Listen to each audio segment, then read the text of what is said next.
Y pasando Jesús, vio a un hombre ciego desde su nacimiento, y preguntáronle sus discípulos diciendo: Rabí, ¿quién pecó, éste o sus padres, para que naciese ciego? Respondió Jesús: Ni éste pecó, ni sus padres, mas para que las obras de Dios se manifestasen en él. Esto dicho, escupió en tierra, e hizo lodo con la saliva, y untó con el lodo sobre los ojos del ciego, y díjole: Ve, lávate en el estanque de Siloé, que significa, si lo interpretares, enviado. Y fue entonces, y lavóse, y volvió viendo. Se creía generalmente entre los judíos que el pecado era castigado en esta vida. Se consideraba que cada aflicción era castigo de alguna falta cometida por el mismo que sufría o por sus padres. Es verdad que todo sufrimiento es resultado de la transgresión de la ley de Dios, pero esta verdad había sido falseada. Satanás, el autor del pecado y de todos sus resultados, había inducido a los hombres a considerar la enfermedad y la muerte como procedentes de Dios, como un castigo arbitrariamente infligido por causa del pecado. Por lo tanto, aquel a quien le sobrevenía una gran aflicción o calamidad debía soportar la carga adicional de ser considerado un gran pecador. Así estaba preparado el camino para que los judíos rechazaran a Jesús.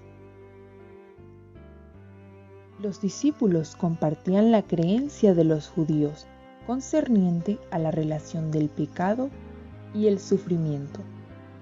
Al corregir Jesús el error, no explicó la causa de la aflicción del hombre, sino que les dijo cuál sería el resultado.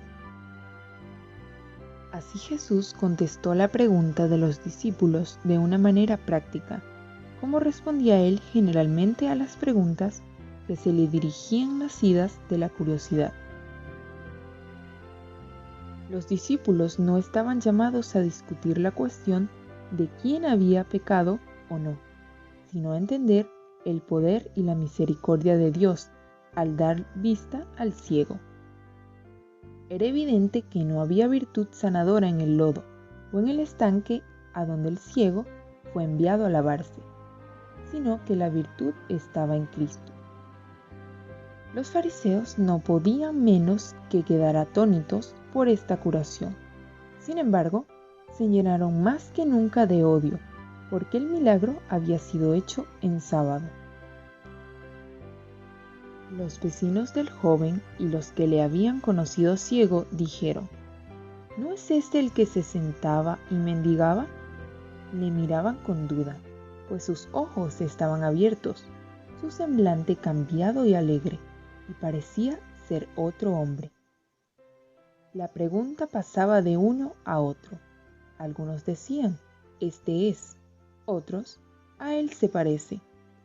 Pero el que había recibido la gran bendición decidió la cuestión diciendo: yo soy. Entonces les habló de Jesús y de la manera en que él había sido sanado. Y ellos le preguntaron: ¿dónde está aquel? Él dijo: no sé.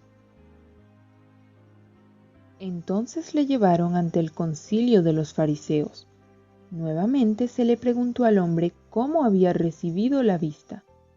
Y él les dijo: púsome lodo sobre los ojos, y me lavé y veo. Entonces uno de los fariseos decía: este hombre no es de Dios, que no guarda el sábado.